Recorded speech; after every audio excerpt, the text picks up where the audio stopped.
కాకినాడ సాంబమూర్తి నగర్ శ్రీ బాలవెంకటేశ్వర నగర్లో ఓం శ్రీరామ బాలవెంకటేశ్వర స్వామి దేవస్థానం పునః ప్రతిష్టాపన కార్యక్రమ మహోత్సవం గురువారం కాకినాడ సిటీ ఎమ్మెల్యే వనమాడి కొండబాబు, ఆలయ ఫౌండర్ ట్రస్టీ పితాని ఓం శ్రీరామ బాలవెంకటేశ్వర స్వామి, సిటీ అధ్యక్షుడు మల్లిపూడి వీరు, టీడీపీ నాయకులు గదుల సాయిబాబా, అమన్ జైన్ తదితరులు చేశారు.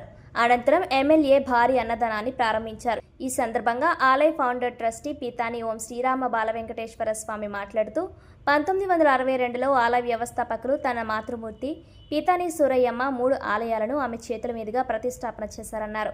2018లో అప్పటి ఎమ్మెల్యే వనమాడి వెంకటేశ్వరరావు ద్వారా పునః ప్రతిష్టాపన మహోత్సవం చేశారన్నారు. అప్పటి నుండి భక్తుల ఆర్థిక సహాయంతో నిర్మాణం జరుగుతుందన్నారు.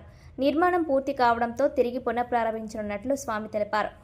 కార్యక్రమంలో ఆలయ ఈవో సుబ్బారెడ్డి, ఆఫ్కాఫ్ రాష్ట్ర వైస్ చైర్మన్ బలసాడి రంగారావు, ఎం సుబ్బారావు, అలమండ ప్రసాద్, దలమండ రమేష్, గుండు శ్రీనివాసరావు తదితరులు పాల్గొన్నారు. కాకినాడ భక్త మహాశయులందరికీ ధన్యవాదాలు.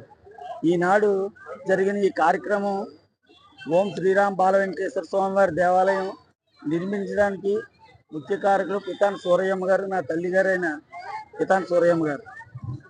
ఈ ఆలయాలు శివాలయం, రామాలయం, వెంకటేశ్వరాలయం 1962లో నిర్మించడం అయింది. అయితే ఇది ఈ కాకినాడ డెవలప్ అవడం ఇవన్నీ చూసి కొండబాబు గారు మళ్ళీ మనం కొత్త ఆలయం కడదామని ఒక ప్రపోజల్ తీసుకొని అయినా ఈ ఆలయం ఎండోమెంట్స్ వారితో ఈ ఆలయాలకన్నీ ఆగమ శాస్త్ర ప్రకారం ప్లాన్లు తీయించి అమరావతిలో శాంక్షన్ చేయించి ఆలయం 9వ తారీఖు 5వ నెల 2018న కొండబాబు గారి చేతుల మీదుగా శంకుస్థాపన జరగడం జరిగింది.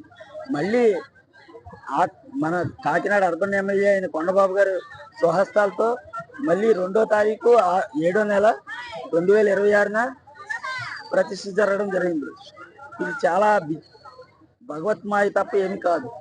ఇంత ఆలయాన్ని నిర్మించడానికి సంపూర్ణ సహకారాన్ని ఇచ్చింది భక్తులే. అందరూ భక్తులు ఇచ్చిన డొనేషన్స్ తోని ఈ ఆలయం నిర్మించారు. అంతేగాని గవర్నమెంట్ ద్వారా కానీ వేరే ఇతరత్ర వారు ఏమీ ఇవ్వలేదు. కానీ ఈ ఆలయాన్ని ఇంత చక్కగా నిర్మించడానికి ఎందరో శ్రమపడి ఈ ఆలయాన్ని చక్కటి రూపురేఖలతో ఈ ఆలయాన్ని ప్రతిష్ఠ చేయడం జరిగింది. ఈ అందరి సహకారం డిజిటల్ మీడియా, పేపర్ మీడియా అందరూ సహకరించారు. ఇందులో కొండబాబు గారు ఈ రోజున ఎన్ని వేల మందికి అన్నదానం అంతా ఆయన స్వహస్తాలతో ఆయనే అన్నదానం చేయిస్తున్నారు. ఈ ఆలయం డెవలప్ అవ్వాలని మీ అందరి సహకారంతో మళ్ళీ ఇంకా ఆర్థిక సహాయం చేస్తే ఇంకా నేను బాగా ఆలయాన్ని అభివృద్ధి చేస్తానని భక్తజనాశ్రయులందరికీ నేను మాట ఇస్తున్నాను. మీ అందరి సహకారం వల్ల ఈ ఆలయం పునర్నిర్మించడం జరిగింది.